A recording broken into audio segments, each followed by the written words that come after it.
My name's John, Day One Bullies, LA, California. I've been involved in the bully game for about roughly maybe 15 years now. Always had a passion for dogs, found myself to the bully game and made a home here. I think I've always liked the masculine look that the bully has. It's very intimidating, but it's also a very sweet dog, well-tempered dog. So the mix of those two things is kind of what pretty much brought me here. Right now we got about 10 dogs. Not a huge program. Some of those dogs are retired, spayed females that are still with us. A few less that we're actually showing and breeding, but overall right about there. Being around the bully breed for so long, I think I've seen a lot of the evolution in the breed. If I were to give any piece of advice, I would make sure that, incoming breeders make sure that they do the homework, put the legwork in, see the dogs that you like, and make sure that you have a very clear understanding of what the standard is calling for. And from there, you can kind of pinpoint, how you see that vision of that perfect dog written in the standard and breed for that. I wouldn't necessarily say I've been breeding before social media came around. I did a lot of homework before ever breeding. So even like early, mid-2000s, I was on the, MSN message boards, gray line board, and all of that kind of stuff, just watching, doing a lot of studying, a lot of research about pedigrees and things like that. And then I started going to shows from there. Still never had a dog, but once I got dogs and I, did start breeding, I kind of tried to breed for the dogs that I saw that I kind of immediately took a liking to. I have seen the game kind of change a little bit as far as the impact of social media. You definitely can see though, things have changed as far as marketing techniques and different ways of promotion. Since the social media wave is kind of taken over, it kind of forces you, still be true to yourself, but play the game pretty much. So for me, being from California, it's not a whole ton of shows on this side of the country. A lot more things are happening Midwest, South area. So with that being said, I try to hit as much as I can locally. It's a little bit more difficult for me with the, young kids and a full yard of dogs at home, a job, to just pick up and go, to the other side of the country every weekend. I do enjoy showing my dogs a lot. I like the competition aspect of it. However, I feel like at this point in my program, I don't even have the dog that I'm ready to make that investment in right now. So I want to make sure that I have the dog that I feel can compete at that extra high level, to make sure that all of the time and money that we invest in all of those trips is gonna be worth it. Daily maintenance when it comes to like having a full program of dogs. So running a fully operational kennel. For myself, I don't have a ton of dogs. There's a lot of people that have a lot more dogs than I do. It's very difficult to maintain a large kennel within the standards of care that I would like to provide. So we kind of keep it a little bit smaller just so we can make sure that, our dogs are getting the best care that they can. Starting off every morning, we up at 6 a.m., letting dogs out, cleaning kennels. We like to feed in the evening just because it gets a little bit warmer, summer months in California. Now I'm very fortunate because my wife and I are usually on opposite schedules, so she's very helpful, very influential in the success of our program. So there's always somebody home with our dogs. So, they don't have to stay in the kennel all day long. They come out, they get cleaned and get fed, everybody gets yard time.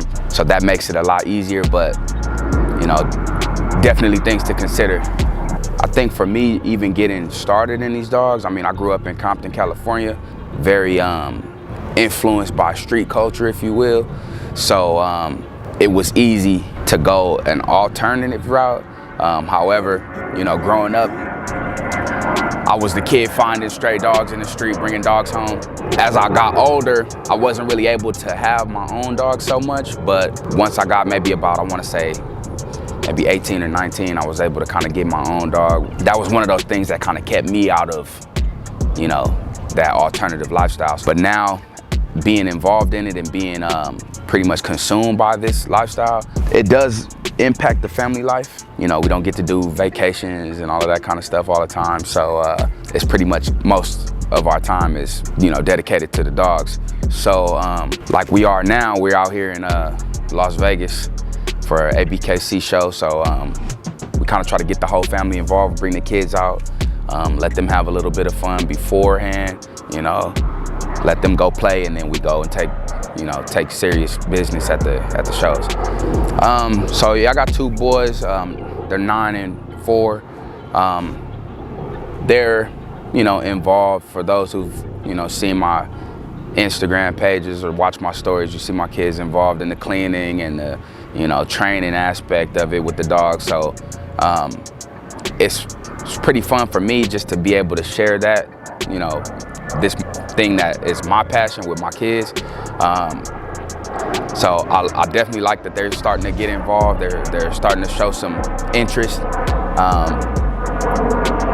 They've been starting to compete in junior handlers, so we'll see how far that goes with them. I like to see it though. It's, you know, both of my boys are really competitive, you know, just as I am. So we want to go out and we want to do our best to make sure we give ourselves the best chance to, you know, come home victorious. Is there anything else you want to share with anybody?